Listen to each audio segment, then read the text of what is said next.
Hello बच्चों, कैसे हैं आप लोग। आशा करता हूं कि आप लोग बहुत अच्छे होंगे और बहुत अच्छी तरह पढ़ाई कर रहे होंगे।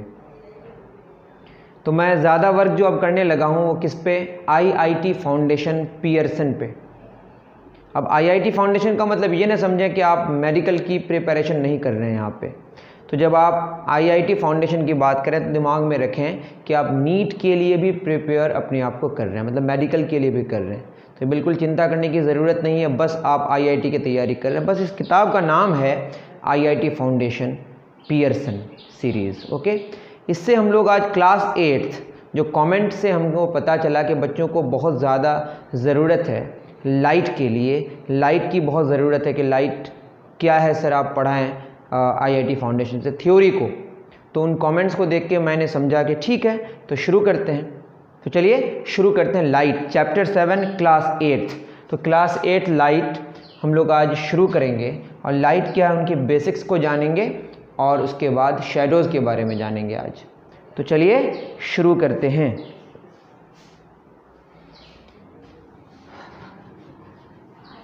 तो क्या है कि लाइट जो है ना, लाइट के स्टडी को क्या कहते हैं आप जानते हैं, ऑप्टिक्स कहते हैं। आपने पढ़ा होगा, आपने देखा होगा, आप जो पहनते हैं उसको क्या बोलते हैं, ऑप्टिकल्स। क्या बोलते हैं उसको, ऑप्टिकल्स। तो बहुत सिंपल सी बातें आज करेंगे, लाइट के बारे में जानने की कोशिश करेंगे। लाइट क्या है, इसके स्टडी को क्या बोलते हैं, ऑप्टिक्स। पहले यही लिख देते हैं, लाइट के स्टडी को क्या बोलते हैं बताएं, ऑप्टिक्स। ठीक है, द स्टडी ऑफ लाइट, और उसके बारे में जो भी हम लोग पढ़ेंगे उसको ऑप्टिक्स कहेंगे। तो ठीक है, लाइट है क्या उसके बारे में जानेंगे, है ना। उसके बाद फिर धीरे धीरे चीज़ों को लेके आगे बढ़ेंगे। ठीक है, तो लाइट के बारे में पहले जानते हैं कि लाइट है क्या। आपको इसके लिए पहले वेव के बारे में जानना पड़ेगा थोड़ा। क्या जानना पड़ेगा, वेव। और वेव को जानने से पहले आपको समझना पड़ेगा टू एंड फ्रो मोशन। क्या समझना पड़ेगा, टू एंड फ्रो मोशन। तो समझते हैं, जैसे हम बात करें एक पार्टिकल है, ये पार्टिकल ऊपर जा रहा है, ऊपर जाके फिर कहाँ आ रहा है, नीचे आ रहा है, नीचे आके फिर नीचे जा रहा है, फिर नीचे आके फिर ऊपर आ रहा है। ये जो पार्टिकल है अपने मीन पोजीशन से आगे पीछे कर रहा है। इस मोशन को बोलते हैं हम लोग टू एंड फ्रॉम। गया टू, आया फ्रॉम। तो टू एंड फ्रो, अपने मीन पोजीशन के आगे पीछे करने वाले मोशन को क्या बोलते हैं बताएं, टू एंड फ्रो मोशन। कौन सा मोशन बताएं, टू एंड फ्रो मोशन। या इसको बोलते हैं बैक एंड फोर्थ मोशन। क्या बोलते हैं इसको, बैक एंड फोर्थ मोशन। या इसको क्या बोलते हैं, ऑसिलेशन। क्या बोलते हैं इसको, ऑसिलेटरी मोशन। या इसको क्या बोलते हैं, वाइब्रेशन। ये सब आप ध्यान में रखें। तो मैंने क्या बोला बताएं कि एक पार्टिकल है वो अपने मीन पोजीशन के अगर आगे पीछे करे तो इस मोशन को क्या बोलते हैं, टू एंड फ्रो मोशन। ये एक बात हो गई। ठीक है, ये एक बात हो गई। इसके बारे में डिस्कशन करेंगे कि एक पार्टिकल है वो अपने मीन पोजीशन के आगे पीछे करे तो इसको क्या बोलेंगे, टू एंड फ्रो मोशन, या बैक एंड फोर्थ मोशन, या ऑसिलेशन, या वाइब्रेशन। बहुत सिंपल सी बात है। ठीक है, इसके बारे में क्या ज़रूरत पड़ेगी, ऑसिलेशन हो गया ये। ठीक है, ऑसिलेशन में कितने पार्टिकल्स इन्वॉल्व हैं, एक पार्टिकल इन्वॉल्व है। कितने पार्टिकल इन्वॉल्व हैं, एक पार्टिकल। मानता हूँ कि मैंने क्या किया, एक स्ट्रिंग लिया, एक स्ट्रिंग को मैंने क्या किया, यहाँ पे प्रेशर डाल के, यहाँ पे मैंने फोर्स लगा के क्या किया, नीचे दबा के छोड़ दिया। तो क्या करेगा, ऊपर नीचे करेगा। क्या करेगा बताइए, ऊपर नीचे करेगा। तो यहाँ का पार्टिकल जब ऊपर नीचे करने लगेगा, या आप यूँ समझें यहाँ पे मैंने पकड़ के ऐसे ऐसे करने लगा, तो आप खुद देखेंगे कि यहाँ का पार्टिकल जब मैं ऐसे ऐसे करूँगा, ऐसे ऐसे ऐसे करेगा, ऊपर जाके फिर नीचे आएगा, नीचे नीचे फिर ऊपर आएगा, तो ये जो ऑसिलेट करेगा, तो आप ये देखेंगे कि ये जो स्ट्रिंग है इसके आगे वाले पार्टिकल भी क्या करने लगते हैं बताइए, ऊपर नीचे करने लगते हैं। यहाँ वाला पार्टिकल भी क्या करने लगते हैं, ऊपर नीचे करने लगते हैं। यहाँ का पार्टिकल भी क्या करने लगते हैं, ऊपर नीचे करने लगता है। तो हम ये समझे कि मैंने तो यहाँ पे ऑसिलेट करके छोड़ा था, मैंने जो एक पार्टिकल का जो टू एंड फ्रो मोशन कराया था वो यहाँ कराया था। क्या हमने यहाँ कराया था, ऐसा नहीं कराया था। लेकिन ये पार्टिकल के ऑसिलेशन की वजह से आगे वाला पार्टिकल भी क्या होने लगा, ऑसिलेट करने लगा, वो भी क्या करने लगा, टू एंड फ्रो मोशन करने लगा। जैसे एक कतार में बहुत सारी साइकिल रखी हुई है एकदम सटा हुआ, एक साइकिल को जब आप धक्का मारेंगे दूसरी साइकिल गिरेगी, दूसरी साइकिल किसको गिराएगी, तीसरी को गिराएगी, तीसरी किसको गिराएगी, चौथी को गिराएगी, चौथी किसको, पांचवी को। इस तरह से 50 साइकिल्स अगर हैं तो 50वीं साइकिल भी गिर जाएगी। क्या साइकिल आगे बढ़ी? साइकिल जो एक पार्टिकल है वो आगे नहीं बढ़ी, जो धक्का है वो आगे बढ़ गई। तो यहाँ पे क्या है, हमने एक पार्टिकल को ऑसिलेट किया तो ये पार्टिकल की जो एनर्जी है दूसरे पार्टिकल को मिली, दूसरा भी क्या करने लगा, ऑसिलेट करने लगा। दूसरा को जब मिली, दूसरा किसको दिया, तीसरों को दिया, तीसरा भी क्या करने लगा, ऑसिलेट करने लगा। इस तरह से क्या ट्रैवल करने लगा, एनर्जी ट्रैवल करने लगा। ये जो डिस्टर्बेंस है इसका आगे बढ़ना, जिसको बोलते हैं हम लोग वेव, क्या बोलते हैं, वेव। धीरे धीरे और भी इसको जानेंगे। ये अगर एक टाइम पे अगर हम देखते हैं तो इसका कुछ फिगर ऐसा आता है, आप देखते होंगे इस तरह का आता है। एक ऑसिलेशन में, या यूँ समझें कि ये जो एक बना, यहाँ से यहाँ तक जो डिस्टेंस ट्रैवल होता है, ये जो एनर्जी ट्रैवल किया यहाँ से यहाँ तक, this is called wave length. क्या बोलते हैं इसको, वेव लेंथ। बस यूँ समझें कि ये वेव हो गया। हमने क्या बोला था, एक पार्टिकल जो सिंगल एक ही जगह में अपने मीन पोजीशन के आगे पीछे करता है, इसको क्या बोलते हैं, टू एंड फ्रो मोशन। अगर ये टू एंड फ्रो मोशन क्या हो रहा है, आगे बढ़ रहा है। हमेशा पार्टिकल होगा मोशन में, ये बिल्कुल ज़रूरी नहीं है। यहाँ पे क्या होता है, कुछ वैल्यूज़, जैसे प्रेशर भी क्या हो सकता है, मान लेते हैं प्रेशर 10 पास्कल है, प्रेशर का वैल्यू बढ़ के फिर उतना ही हुआ, फिर उतना हो गया, फिर नीचे आया, फिर उतना हो गया। तो किसी वैल्यू का भी ऑसिलेशन हो सकता है। आप समझेंगे, एक फिजिकल क्वांटिटी है जिसको मेज़र करेंगे, उसका वैल्यू एक फिक्स किया, उससे थोड़ा ज़्यादा हुआ, ज़्यादा होके फिर कम होके वही हुआ, वही होके फिर नीचे हुआ, फिर वही हुआ। तो किसी वैल्यू का अगर ऑसिलेशन हो तो उससे भी हम लोग बात करेंगे कि वो to and fro motion. To and fro motion नहीं है बेसिकली, वो किसी फिजिकल क्वांटिटी के वैल्यू का अपने मीन पोजीशन से आगे और पीछे होना है। बात समझ आ रही है? धीरे धीरे समझेंगे चीज़ों को, ठीक है। तो इसमें हम क्या करें कि एक पार्टिकल जो ऑसिलेट कर रहा है, क्या ये पार्टिकल यहाँ पे ऑसिलेट कर रहा है तो मैंने क्या दूसरे पार्टिकल को ऑसिलेट कराया? नहीं, वो अपने आप ऑसिलेट करने लगा इस पार्टिकल के ऑसिलेशन की वजह से, मतलब एनर्जी ट्रैवल किया। और ये जो एक शेप लिया, इसको बोलते हैं हम लोग वेव। क्या बोलते हैं? इसका जो लेंथ है इसको क्या बोलेंगे अभी, वेव लेंथ। आप यूँ समझें, यहाँ से यहाँ तक आने में जो टाइम लगा होगा इसको हम टाइम पीरियड कहते हैं। क्या कहते हैं? यहाँ पार्टिकल नहीं जा रहा है, कौन जा रहा है? डिस्टर्बेंस जो ऐसा हुआ यहाँ से यहाँ तक जो ट्रैवल किया, इसको क्या बोलते हैं बताएं? Wave length. और यहाँ से यहाँ तक जो टाइम लगता है उसको क्या बोलते हैं? Time period. क्या बोलते हैं इसको?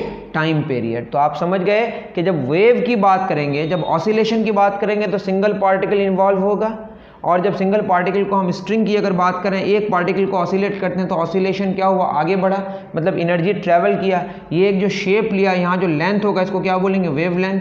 इसमें जो टाइम लगेगा इसको क्या बोलेंगे? Time period. ठीक है। अब ये जो डिस्टेंस ट्रैवल किया, ये कौन ट्रैवल किया?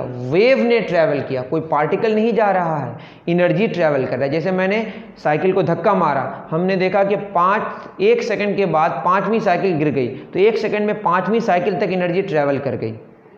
बात समझ आ रही है? अगर मैंने धक्का मारा और 1 मिनट में 20वीं साइकिल गिर गई, मतलब 1 मिनट में 20वें साइकिल तक एनर्जी पहुंच गई, जो धक्का वाली एनर्जी है। तो यहाँ से यहाँ तक जो डिस्टेंस ट्रैवल किया, इसका नाम हमने वेवलेंथ दिया, इसको बोला टाइम पीरियड। वेवलेंथ का जो सिंबल है वो अक्सर हम लोग लैम्डा लिखते हैं, लैम्डा सिंबल है।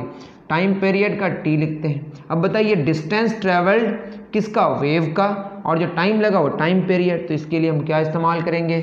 स्पीड का फॉर्मूला होता है डिस्टेंस कवर्ड बटे टाइम टेकन। तो स्पीड का सिंबल क्या लिखते हैं? वी। क्या लिखते हैं? v। स्पीड के लिए क्या सिंबल लिखते हैं? v। और वेवलेंथ मतलब डिस्टेंस का मतलब यहाँ पे क्या है? वेवलेंथ है, लैम्डा। टाइम का मतलब यहाँ पे क्या है? टाइम पीरियड है, मतलब कैपिटल टी। एक चक्कर कंप्लीट किया, यूँ समझ सकते हैं। तो v बराबर क्या हो गया? लैम्डा बटे टी। तो आपको याद रखना है स्पीड का फॉर्मूला क्या हो गया यहाँ पे? वेवलेंथ बटे टाइम पीरियड। अब बताइए मैं अगर चक्कर की बात करूँ वेव का, तो टी टाइम में एक वेव, एक ऐसा हुआ, इस तरह से फिर आगे बढ़ेगा, इस तरह से आगे बढ़ेगा। तो टी टाइम में एक चक्कर हुआ, तो एक में कितना होगा बताइए? 1 बटे टी। तो एक यूनिट टाइम में या 1 सेकंड में जितना नंबर ऑफ चक्कर्स होता है उसको हम क्या बोलते हैं? फ्रीक्वेंसी। क्या बोलते हैं इसको? फ्रीक्वेंसी। क्या है ये बताइए? फ्रीक्वेंसी। तो क्या हो गया बताइए, इसका सिंबल फ्रीक्वेंसी का फार्मूला क्या हो गया, आप खुद समझें। फ्रीक्वेंसी का फार्मूला हो गया 1/t, 1/टाइम पीरियड। ठीक है, अब इसका यूनिट क्या होगा बताएं, 1/सेकेंड पर सेकेंड, या इसको बोलते हैं hertz, HERTZ, capital H small z। Simple सी बात हो गई। तो स्पीड का फार्मूला हमारा हो गया वेवलेंथ बटे टाइम पीरियड, और फ्रीक्वेंसी का क्या फार्मूला हो गया 1/टाइम पीरियड। इतनी बात आपको समझ आ रही है, आप इतना नोट डाउन करें।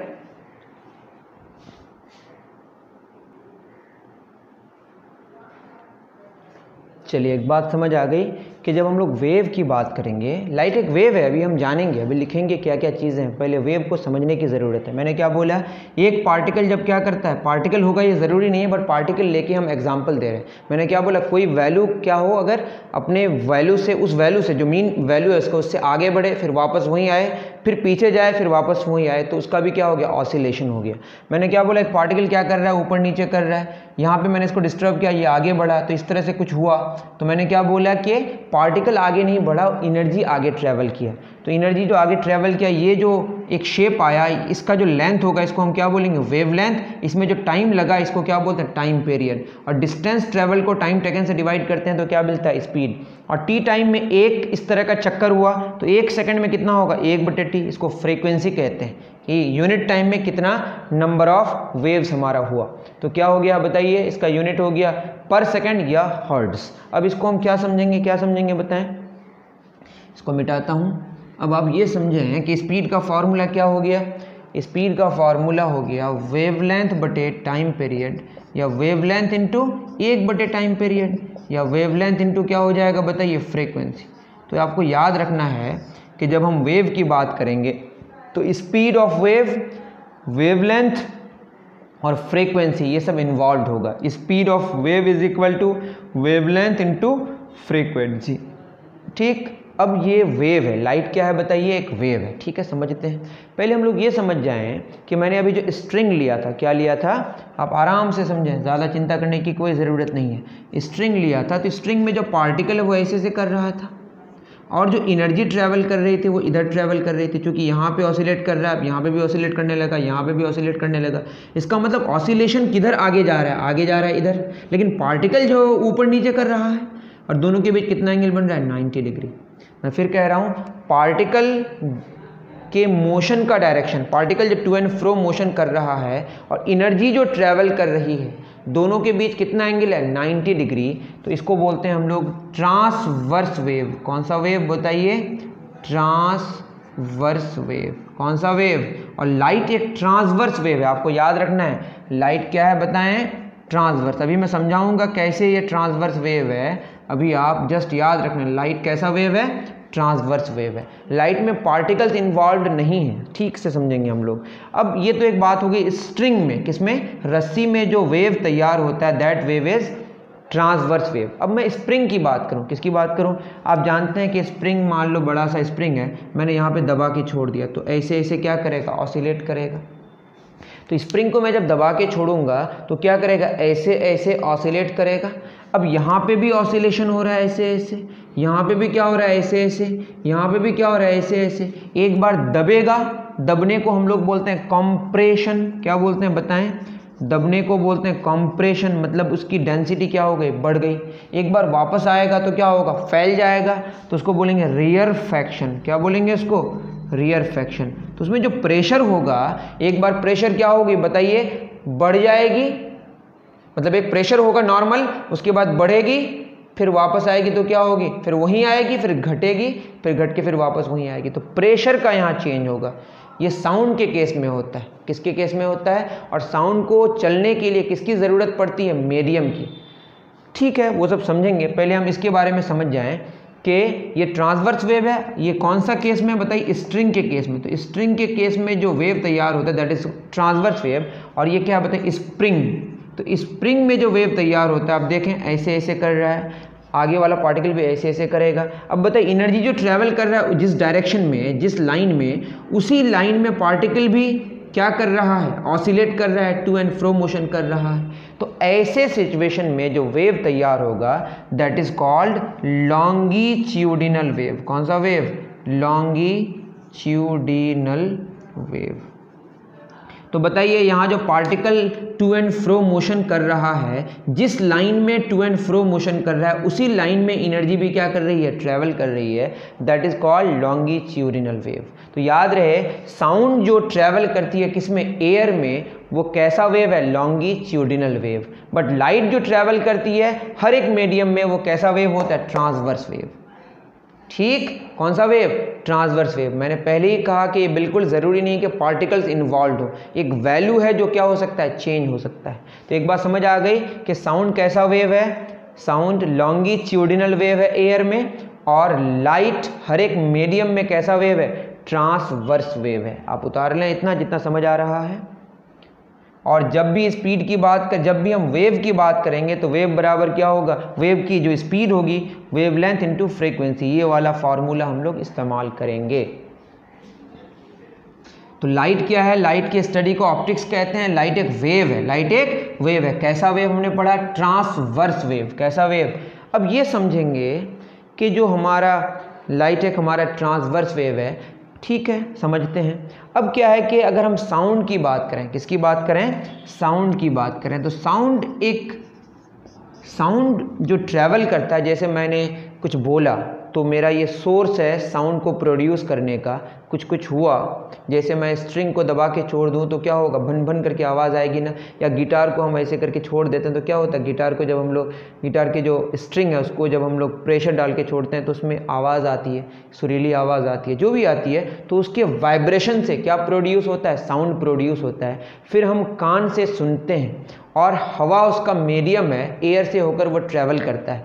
जब वो वेव तैयार हुआ तो वो क्या किया, एयर के पार्टिकल को क्या करता है, एक बार दबाता है, कंप्रेस करता है, फिर रियरफेक्ट करता है, फिर कंप्रेस करता है, फिर रियरफेक्ट करता है। इस तरह से वो आगे बढ़ता है, इस तरह से कंप्रेशन रियरफेक्शन, कंप्रेशन रियरफेक्शन, दबाता है फिर फैलाता है, दबाता है फैलाता है। इस तरह से वो मेरी कान तक पहुंचती है। जब मेरी कान में पहुंचेगी तो कान उसको सेंस करता है, जिसका नाम मैंने क्या दिया है, साउंड। क्या नाम दिया है, साउंड। और यहाँ पे कंप्रेशन और रियरफेक्शन करने के लिए क्या चाहिए होगा, पार्टिकल्स। क्या चाहिए होगा, पार्टिकल्स। तो कंप्रेशन और रियरफेक्शन करने के लिए जब पार्टिकल्स चाहिए होगा, और पार्टिकल ही नहीं होगा, मतलब मीडियम नहीं होगा, हवा में है ना पार्टिकल्स, अगर ये पार्टिकल नहीं होगा तो कैसे ट्रैवल करेगा साउंड। तो इसीलिए साउंड को ट्रैवल जब करना होगा तो उसको क्या चाहिए होगा, मीडियम। क्या चाहिए होगा, तो वैक्यूम में साउंड ट्रैवल कर नहीं सकता, इसीलिए आपको याद रखना है वैक्यूम में साउंड की स्पीड कितनी होती है, 0। लेकिन लाइट के केस में अलग है। तो साउंड कैसा वेव है बताएं, साउंड एक मैकेनिकल वेव है, एक नया टाइप का वेव आ गया। फिर अब तो हमने एंगल के बारे में डिस्कशन किया, वहाँ से ट्रांसवर्स और लॉन्गिट्यूडिनल की बात आई।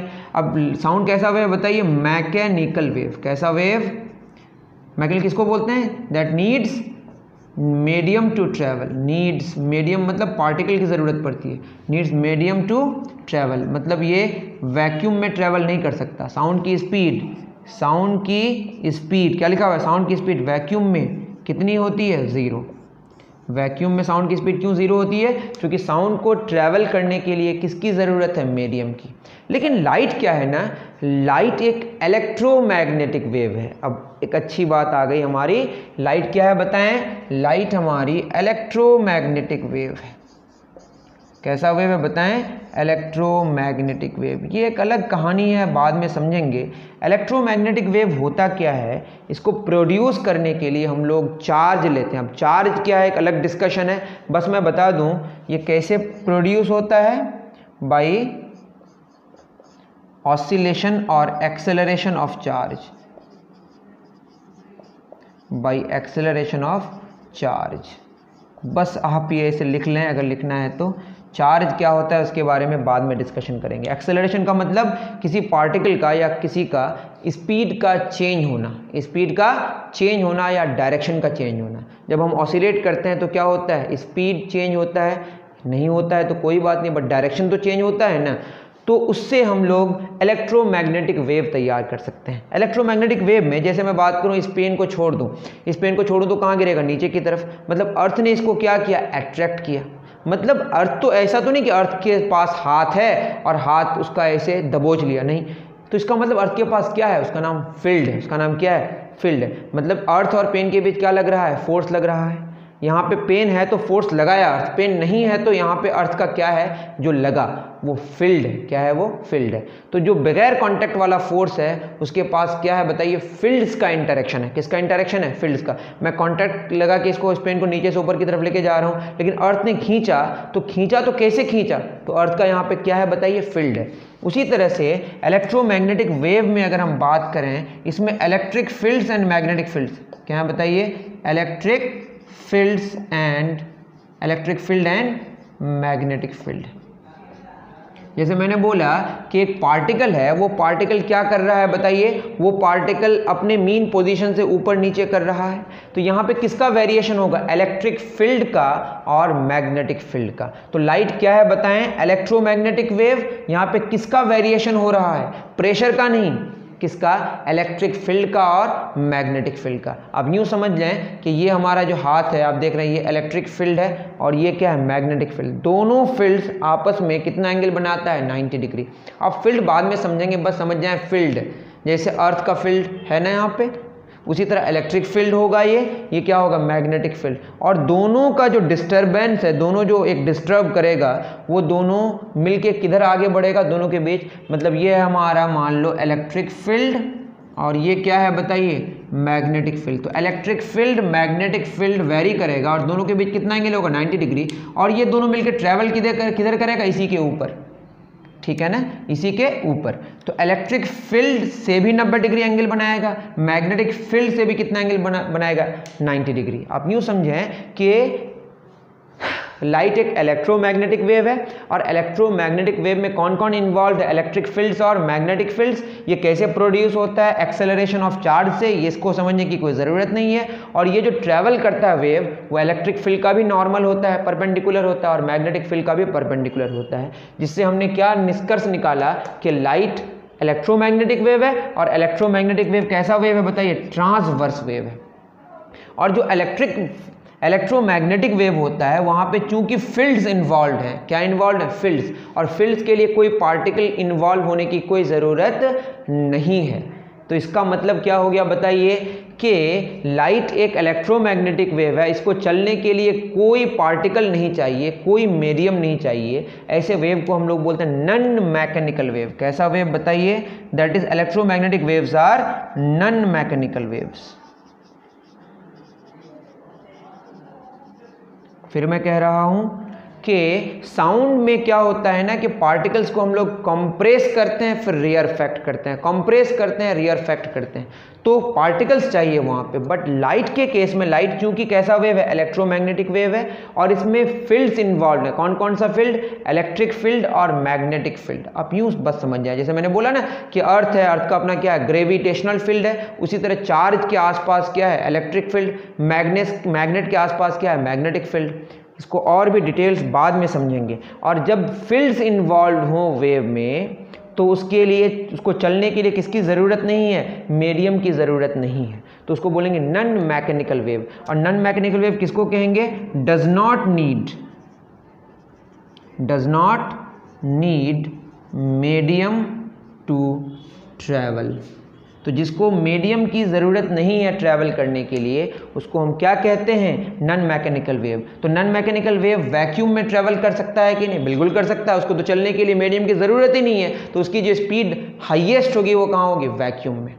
तो हमने क्या सीखा? साउंड एक मैकेनिकल वेव है, इसको चलने के लिए मीडियम की ज़रूरत है, क्योंकि इसको पार्टिकल को क्या करना है? कंप्रेस करना है, रियरफेक्ट करना है, कंप्रेस करना है, रियरफेक्ट करना है। और लाइट क्या है? Electromagnetic wave. यहाँ पे कौन इन्वॉल्व है? इलेक्ट्रिक फील्ड और मैग्नेटिक फील्ड। इसका डिस्कशन अभी हम लोग ज़्यादा नहीं कर सकते। दोनों के बीच कितना एंगल बनता है? 90 डिग्री। और ये दोनों मिलकर जो डिस्टर्ब होता है, उसका जो वो फिर जो ट्रैवल करता है, वो किधर? उन दोनों से 90 डिग्री में चलता है। दैट इज ए कैसा वेव है? ट्रांसवर्स वेव है, इलेक्ट्रोमैग्नेटिक वेव है। दैट मीन्स कि नॉन मैकेनिकल वेव है, इसको ट्रैवल करने के लिए किसकी ज़रूरत नहीं है? मीडियम की ज़रूरत नहीं है। मतलब वैक्यूम में लाइट ट्रैवल कर सकती है, लेकिन साउंड वैक्यूम में ट्रैवल नहीं कर सकती।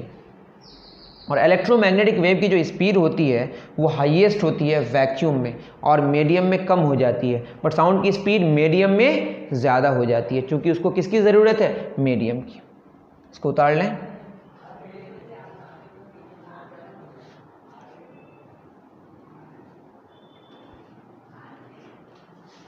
तो आप शायद मेरी बात समझ पा रहे होंगे। तो लाइट क्या है बताएं? एक इलेक्ट्रोमैग्नेटिक वेव, या क्या बोलेंगे? अब जो चीज़ है ना, जो वेव तैयार होता है उसको अलग अलग तरीके से हम सेंस करते हैं। क्या करते हैं? जैसे साउंड की बात करें तो कान से सेंस करते हैं, लाइट की बात करें तो आँख से सेंस करते हैं। लेकिन ह्यूमन का जो अपना कान है, ह्यूमन की जो कान है, जो इंसान की कान है, इंसान की जो आँख है, ये क्या सेंस कर पाएगा? वो डिपेंड करता है, उसका एक रेंज होता है। क्या होता है? उसका एक रेंज होता है। सारे रेंज को वो सेंस नहीं कर सकता। कौन से साउंड को वो सेंस कर पाएगा, कौन से लाइट को वो सेंस कर पाएगा आँख से, उसका एक रीजन है। तो पहले हम ये समझ जाएं कि लाइट का इंट्रोडक्शन समझ जाएं। लाइट क्या है बताएं? लाइट एक क्या है? इसके स्टडी को ऑप्टिक्स कहते हैं। इसके स्टडी को ऑप्टिक्स कहते हैं। स्टडी को क्या बोलते हैं बताइए? The study of light is called optics. दूसरी बात क्या है? ये इलेक्ट्रोमैग्नेटिक वेव। कैसा वेव है? Electromagnetic wave. और हम उसी के बारे में बात करेंगे जो दिखेगा, जो हम सेंस कर पाएंगे ह्यूमन के आई से। ठीक है, मतलब अपनी आंखों से जिसको देख पाएं, उसी इलेक्ट्रोमैग्नेटिक वेव की बात करेंगे। तो इलेक्ट्रोमैग्नेटिक वेव या क्या वेव? Non mechanical wave. किसको बोलते हैं नॉन मैकेनिकल वेव? जिसको ट्रैवल करने के लिए मीडियम की कोई ज़रूरत नहीं है। कौन से रीजन में? देखने वाले इनविजिबल रीजन। तो light can travel in vacuum, मतलब ये क्या, कौन सा वेव है? Non mechanical wave which does not need medium to travel, मतलब इसमें पार्टिकल का इन्वॉल्व नहीं है। किसका इन्वॉल्वमेंट है? फील्ड्स का। कौन कौन सा फील्ड? इलेक्ट्रिक फील्ड और मैग्नेटिक फील्ड। अब इसकी स्पीड कितनी होगी ये आपको याद रखना है। लाइट की स्पीड वैक्यूम में या इलेक्ट्रोमैग्नेटिक वेव कोई भी हो, speed of electromagnetic wave in vacuum, vacuum का दूसरा नाम होता है फ्री स्पेस। क्या नाम होता है? Free space. ये होता है, आपको याद रखना है, exactly 299,792,458। Light is electromagnetic wave, और इलेक्ट्रोमैग्नेटिक वेव की हम बात कर रहे हैं विजिबल रीजन में। अगर फ्रीक्वेंसी अगर ज़्यादा हो जाए, वॉयलेट वाले से एक कलर आएगा सीखेंगे, उससे ज़्यादा होगा तो अल्ट्रा वायलेट हो जाएगा, रेड से कम हो जाएगा तो इंफ्रा रेड हो जाएगा, इतना आपको अभी पढ़ना नहीं है। फिर अल्ट्रा वायलेट से भी ज़्यादा हो जाएगा तो एक्सरे हो जाएगा, एक्सरे से ज़्यादा हो जाएगा तो गामा रे हो जाएगा। हमको वही पढ़ना है जो दिखेगा, जो ह्यूमन की आंखों से दिखेगा। 299,792,458 मीटर पर सेकंड। तो लाइट एक सेकंड में 299,792,458 मीटर चलती है, या अप्रॉक्सीमेटली, ये लगभग का साइन है, 300 मिलियन मीटर पर सेकंड, या इसको हम बोल सकते हैं 3 × 10⁻⁸ मीटर पर सेकंड। देखिए 1 2 3 4 5 6 7, लेकिन ये एग्जैक्ट वैल्यू है 299,792,458। या इसको हम बोल सकते हैं 300,000 किलोमीटर पर सेकंड, या इकाई, दहाई, सैकड़ा, हज़ार, 10,000, लाख, 3 लाख किलोमीटर पर सेकंड। आप रफली बोल सकते हैं कि एक सेकंड में जो लाइट है या इलेक्ट्रोमैग्नेटिक वेव है वो वैक्यूम में 3 लाख किलोमीटर चलती है, और किसी मीडियम में इसकी स्पीड घट जाती है। The speed is maximum in vacuum. किसका? इलेक्ट्रोमैग्नेटिक वेव का, चाहे वो कैसा भी हो, विजिबल हो या इनविजिबल हो।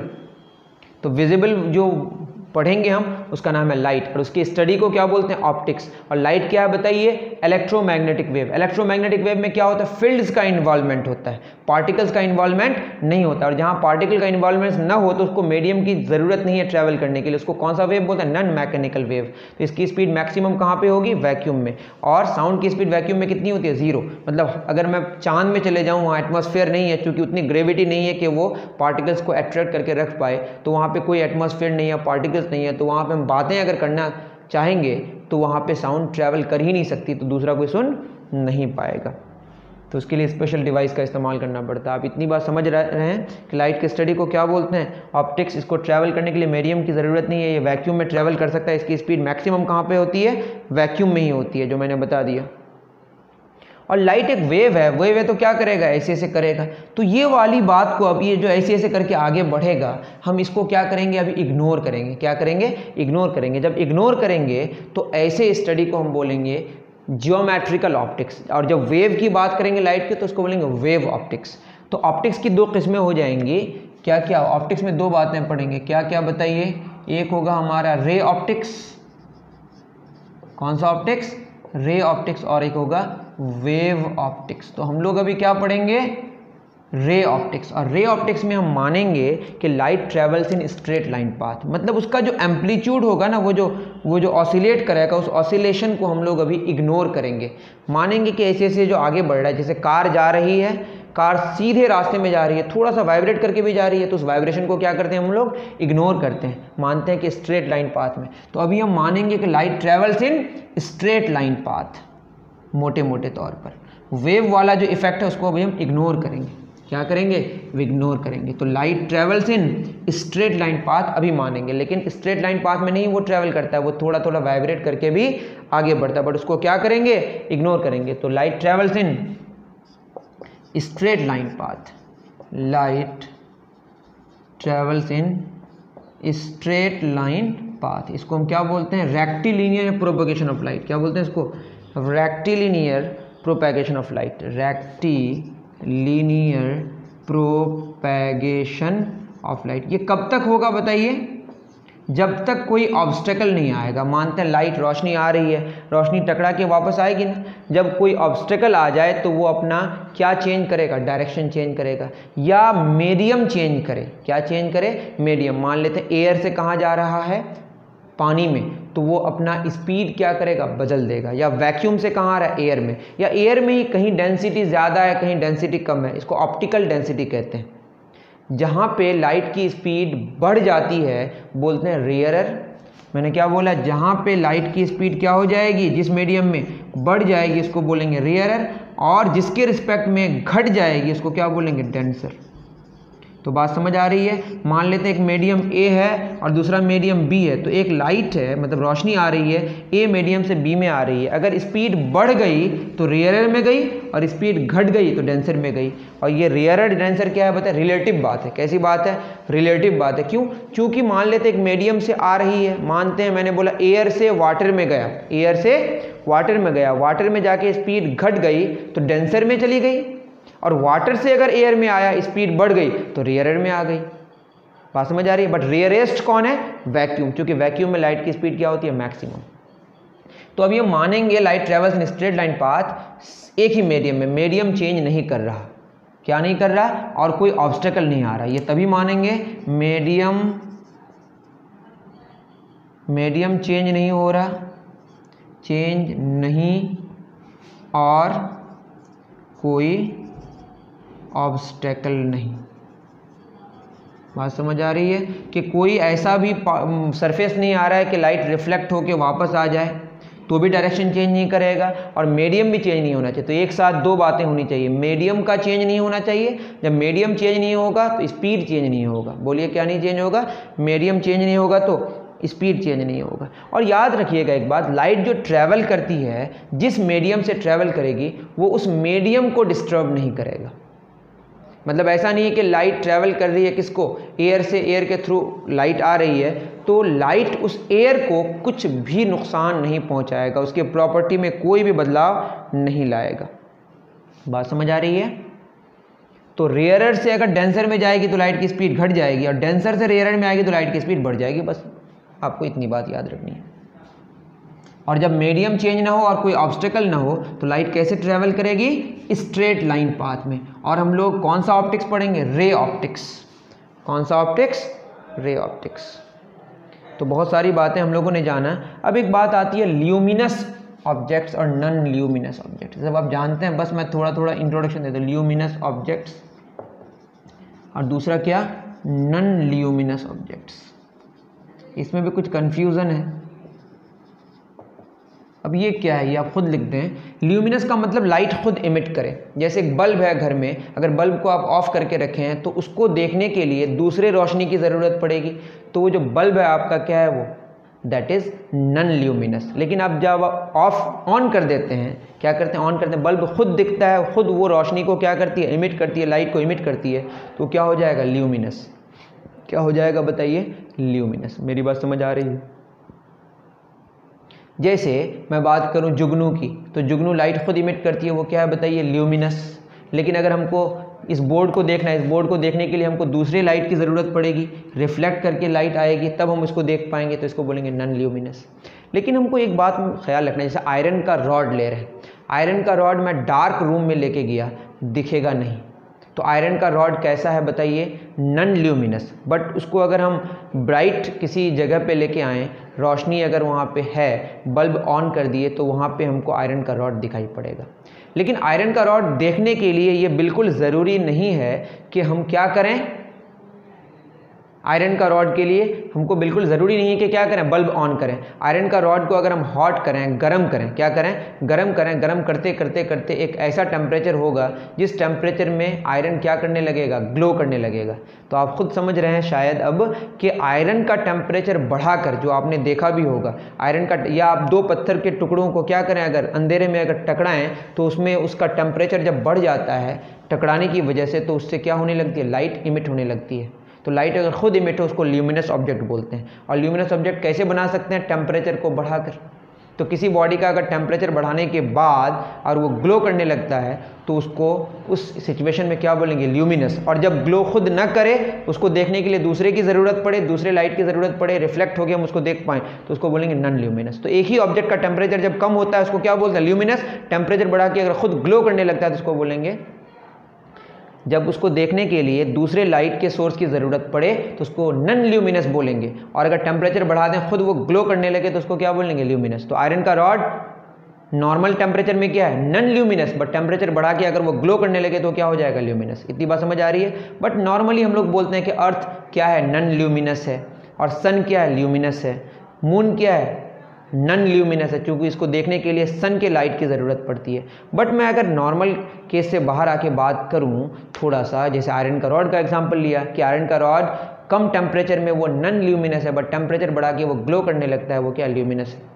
उसी तरह से पत्थर के टुकड़े ऐसे क्या है, नन ल्यूमिनस है, ऐसे दिखेगा नहीं अंधेरे में, बट उसको अंधेरे में अगर क्या करें, दो पत्थर को आपस में टकराएं, तो वो ग्लो करने लगता है, तो उसको बोलेंगे ल्यूमिनस। तो ल्यूमिनस और नन ल्यूमिनस एक रिलेटिव बात है, हमेशा एक ही बॉडी हो सकता है वो ल्यूमिनस हो, फिर वही क्या हो जाए, नन ल्यूमिनस हो। वो डिपेंड करता है, अगर खुद लाइट को इमिट करेगा तो क्या होगा, ल्यूमिनस, खुद लाइट को इमिट नहीं करेगा तो नन ल्यूमिनस। अब एक बात आती है, जैसे बल्ब की बात करें, इसमें कोल्ड सोर्स और किसकी बात होती है, कोल्ड सोर्स ऑफ लाइट, और दूसरा होता है हॉट सोर्स ऑफ लाइट। ये आप पियर्सन में सारी बातें हैं। जैसे मान लेते हैं मुझे एक बल्ब है, लाल वाला बल्ब जो आप पहले देखे होंगे, उसको बोलते हैं हम लोग इनकैंडेसेंट लैंप, इनकैंडेसेंट लैंप। और जो आप अभी इस्तेमाल करते हैं एलईडी या फ्लोरेसेंट लैंप, तो दो तरह का लैंप होता है। इनकैंडेसेंट लैंप, इनकैंडेसेंट लैंप क्या होता है कि टेम्परेचर जब आप बढ़ाते हैं तो लाइट इमिट करता है, ठीक है, और यहाँ बगैर टेम्परेचर बढ़ाकर लाइट इमिट होता है। मतलब ये कि कुछ ऐसे सोर्सेज होते हैं जब उसका टेम्परेचर आप बढ़ाते हैं, बढ़ाने के बाद लाइट इमिट करने लगता है। और फ्लोरेसेंट लैंप क्या है कि टेम्परेचर के बढ़े बिना ही वो लाइट को इमिट करता है। तो दो तरह के सोर्सेज हैं, टेम्परेचर बढ़ने के बाद अगर लाइट इमिट करे तो उसको बोलेंगे हम लोग हॉट सोर्स, और टेम्परेचर के बढ़े बिना अगर लाइट इमिट करे तो उसको बोलेंगे कोल्ड सोर्स ऑफ लाइट। तो इतनी बात आप समझ रहे होंगे, आई थिंक बहुत अच्छे से आप समझ पा रहे हैं। ख़त्म बात, और कुछ बचा नहीं। अब बचता है रेज। क्या बचता है, रेज। अब लाइट जो चलेगी उसका एक रास्ता होगा, लाइट जो चलेगी, आप चलते हैं, आपका एक बॉल को मैं फेंकूंगा तो बॉल का भी एक रास्ता होगा ना, तो लाइट चलेगी तो उसका भी क्या होगा, एक पाथ होगा। उस पाथ को बोलते हैं हम लोग रे। क्या बोलते हैं, रे इज व्हाट, रे is the path travel by light. Light जिस रास्ते में चलता है उस रास्ते का नाम क्या है, रे। तो इसका नाम क्या हो गया, रे, ठीक है ना। और बहुत सारे रेज होंगे तो उसको क्या बोलेंगे, बंडल ऑफ रेज। इसको बोलते हैं हम लोग बीम। क्या बोलते हैं इसको, beam. The bundle of rays is called beam. The bundle of rays is called beam. मेरी बात समझ आ रही है? तो बीम क्या है बताएं, रे का बंडल। अब ये क्या हो सकता है कि यहाँ पे मान लेते हैं पॉइंट सोर्स ऑफ लाइट है, तो लाइट क्या हो रही है बताइए, यहाँ पे डाइवर्ज हो रही है। क्या हो रही है, जब डाइवर्ज होगा तो इसको क्या बोलेंगे, डाइवर्जिंग रेज, क्या बोलेंगे, सिंपल सी बात है। और मान लो बहुत सारी लाइट आके यहाँ पे मीट कर रही है तो ये क्या हो रहा है, कन्वर्ज हो रहा है, तो इसको क्या बोलेंगे, कन्वर्जिंग रेज, कन्वर्जिंग रेज क्या बोलेंगे इसको, कन्वर्जेंट बीम। ठीक है, रेज का बंडल को बीम कहते हैं, तो ये बीम क्या हो गया बताइए, डाइवर्जेंट बीम और ये कन्वर्जेंट बीम। आप बुक में देख लेंगे ये कौन सा बीम बताइए, डाइवर्जेंट बीम, और ये क्या बताइए, कन्वर्जेंट बीम, और ये क्या, पैरेलल बीम। ठीक है, बात समझ आ रही है। तो मैंने क्या बोला कि रेज क्या हैं, rays are the path travel by light. ठीक है, लाइट जिस रास्ते में चलेगा उसको बोलेंगे रे, उसके बंडल को क्या बोलेंगे, रेज, और रेज को क्या बोलेंगे, बीम। और बीम क्या हो, अगर सारे रेज पैरेलल हो जाए तो पैरेलल बीम, और अगर फैल जाए तो डाइवर्जेंट बीम, और मिल जाए आके तो उसको क्या बोलेंगे, कन्वर्जेंट बीम। तो इन सारी चीज़ों का हम लोग इस्तेमाल बाद में करेंगे। तो आपने बहुत सारी बातें सीखा, लाइट के बारे में सीखा। लाइट क्या है बताइए, लाइट एक इलेक्ट्रोमैग्नेटिक वेव है। इलेक्ट्रोमैग्नेटिक वेव में क्या होता है, फील्ड्स इन्वॉल्व्ड है, और साउंड के केस में क्या है, मीडियम इन्वॉल्व्ड है। जब फील्ड्स इन्वॉल्व होगा तो इसको चलने के लिए मीडियम की ज़रूरत नहीं पड़ेगी, इसको बोलते हैं नॉन मैकेनिकल वेव। और इसकी स्पीड मैक्सिमम कहाँ पे होती है, वैक्यूम में, इससे ज़्यादा किसी की भी स्पीड नहीं होती, वहाँ पे आके स्पीड और बढ़ना बंद हो जाती, क्योंकि वो बाद में समझेंगे वो सारी चीज़ें। आप उसके बाद ये समझ गए कि किसी मीडियम में लाइट आएगी तो उसकी स्पीड घट जाएगी। बात समझ आ रही है, एक मीडियम से दूसरे मीडियम में लाइट जब आ रही है और अगर स्पीड घटती है तो बोलते हैं डेंसर में चली गई, और स्पीड बढ़ती है तो बोलेंगे रेयरर में गई। ठीक है, लाइट जो ट्रैवल करती है जिस मीडियम से होकर, उस मीडियम की प्रॉपर्टी में कोई बदलाव नहीं लेके आता। लाइट जो है वो इलेक्ट्रोमैग्नेटिक वेव है, तो उसके वेव के नेचर को अभी हम इग्नोर करेंगे और मानेंगे किसी मीडियम में अगर ट्रैवल करेगी और वो मीडियम चेंज ना करे और कोई ऑब्स्टेकल ना आए तो बोलेंगे लाइट कैसे ट्रैवल कर रही है, स्ट्रेट लाइन पाथ में। इसको बोलते हैं रेक्टिलिनियर प्रोपैगेशन ऑफ लाइट। ये सारी बातें हम लोगों ने पढ़ा। और लाइट में क्या क्या इन्वॉल्व होगा, एक इंपॉर्टेंट बात मैंने जो बोलना भूल गया, स्पीड ऑफ लाइट का क्या फॉर्मूला है, speed of wavelength into frequency. जब मीडियम चेंज होता है, जब मीडियम चेंज होगा किसका, लाइट जब ट्रेवल करेगी या जब मीडियम चेंज होगा तो फ्रीक्वेंसी चेंज नहीं होगा। इसका ख्याल रखना, क्या चेंज नहीं होगा, फ्रीक्वेंसी चेंज नहीं होगा। आप इस बात को लिख लें, जब मीडियम चेंज होगा तो फ्रीक्वेंसी चेंज नहीं होगा, तो क्या चेंज होगा, वेवलेंथ चेंज होगा और स्पीड चेंज होगा। याद रहेगा क्या चेंज होगा। तो एक इंपॉर्टेंट बात मैंने बताया, जब मीडियम चेंज होगा तो फ्रीक्वेंसी चेंज नहीं होगा, और फ्रीक्वेंसी से कलर आता है, क्या आता है, मतलब कलर में कोई बदलाव नहीं आएगा, कलर में कोई बदलाव नहीं आएगा। हम लाइट की बात करते हैं तो आँख की बात करेंगे, देखेंगे, कलर की बात करेंगे और विजिबल रीजन की बात करेंगे। और विजिबल रीजन की बात करेंगे, मैंने क्या बोला, जब इलेक्ट्रोमैग्नेटिक वेव ट्रैवल करेगा एक मीडियम से दूसरे मीडियम में तो उसके फ्रीक्वेंसी में बदलाव नहीं आएगा, मतलब कलर में बदलाव नहीं आएगा। तो किस में बदलाव आएगा, स्पीड में और वेवलेंथ में। तो अगर डेंसर में जा रहा है, रेयरर से डेंसर में जा रहा है तो स्पीड घट जाएगी, मतलब वेवलेंथ घट जाएगी, मतलब फ्रीक्वेंसी में कोई बदलाव नहीं आएगा। और अगर डेंसर से रेयरर में जा रहा है तो स्पीड बढ़ जाएगी, वेवलेंथ बढ़ जाएगी, फ्रीक्वेंसी में कोई बदलाव नहीं आएगा। फ्रीक्वेंसी सोर्स से आता है, एक बार अगर पैदा हो गया लाइट तो उसमें और कोई बदलाव नहीं आएगा। मीडियम चेंज कर दें, रिफ्लेक्ट कर दें, रिफ्रैक्ट कर दें, कोई बदलाव नहीं आएगा। तो याद रखिए कि मीडियम के चेंज होने से फ्रीक्वेंसी में कोई बदलाव नहीं आता है। किस में बदलाव आता है, स्पीड में बदलाव आता है और वेवलेंथ में बदलाव आता है। और अगर लाइट डेंसर मीडियम में जा रहा है तो स्पीड घट जाएगी, वेवलेंथ घट जाएगी, फ्रीक्वेंसी में बदलाव नहीं आएगा। और लाइट अगर रेयरर मीडियम में जाएगी तो स्पीड बढ़ जाएगी, वेवलेंथ बढ़ जाएगी, फ्रीक्वेंसी में कोई बदलाव नहीं आएगा। और फ्रीक्वेंसी की वजह से कलर आता है, मतलब कलर में कोई बदलाव नहीं आएगा। तो अगर एयर में अगर आप देख रहे हैं किसी बल्ब को और वो ग्रीन लाइट दे रहा है तो आपको पानी में भी कैसा नजर आएगा, ग्रीन लाइट। और बहुत सारी कहानी है लाइट से जुड़ी हुई। अब हम लोग लाइट को ब्लॉक करने की बात करेंगे। और वो जो रेक्टिलिनियर प्रोपेगेशन ऑफ लाइट के लिए एक एक्सपेरिमेंट किया हुआ है, आप खुद कर सकते हैं कि 3 कार्डबोर्ड ले लें। एक कार्डबोर्ड यहाँ पे है, एक कार्डबोर्ड यहाँ पे है, एक कार्डबोर्ड यहाँ पे, ठीक है ना। उसके बाद हमने कैंडल ले लिया, क्या ले लिया, कैंडल। और यहाँ पे क्या कर दिया, होल कर दिया। और तीनों होल और वो जो कैंडल का जो लाइट का जो सोर्स है सबको मैंने स्ट्रेट लाइन में रखा, कोलिनियर कर दिया, एक ही लाइन में कर दिया। और हमने देखने की कोशिश किया तो देखा तो दिख रहा है, लेकिन एक जो बीच का कार्डबोर्ड है उसको नीचे कर दिया थोड़ा नीचे कर दिया तो होल यहाँ आ गया, होल अगर यहाँ आ गया, लाइट अगर ऐसे ट्रैवल करती तो हमको दिखाई पड़ जाता, लेकिन लाइट ऐसे तो ट्रैवल करता नहीं है। लाइट कैसे ट्रैवल करता है? स्ट्रेट लाइन पाथ में, जिसकी वजह से लाइट दिखता नहीं है। तो इससे ये पता चलता है कि light travels in straight line path. और किसको हम इग्नोर कर रहे हैं? उसके वेव नेचर को अभी क्या कर रहे हैं? इग्नोर कर रहे हैं। तो हमारा आज जो क्लास का जो मोटो था उसमें हम लोगों को पढ़ना था इंट्रोडक्शन, लाइट के बारे में पढ़ना था। लाइट क्या है, लाइट क्या है, लाइट वेव है, ये है वो है, ये सारी बातें इंट्रोडक्शन करना था। और शेडोज़ के बारे में पढ़ना था। लेकिन चूंकि बहुत ज़्यादा ड्यूरेशन हो रहा है इस क्लास का, इससे ज़्यादा और हम क्लास का ड्यूरेशन को बढ़ा नहीं सकते हैं। नेक्स्ट क्लास में हम लोग जानेंगे शेडोज़ के बारे में। किसके बारे में? तो आज इंट्रोडक्शन को आप बढ़िया से समझने की कोशिश करें कि लाइट क्या है, और नेक्स्ट क्लास में हम लोग लाइट को ब्लॉक करेंगे, उससे शैडो बनेगा। फिर बहुत इंटरेस्टिंग कहानी है, हमने उसका नाम रखा है हाँ हाँ नाना थ्योरी। कौन सा थ्योरी? हाँ हाँ नाना थ्योरी। तो हाँ हाँ और नाना थ्योरी के लिए आप इंतज़ार करें, मिलते हैं नेक्स्ट वीडियो में। अभी के लिए इतना ही, दीजिए इजाज़त। थैंक यू वेरी मच मेरे प्यारे बच्चों।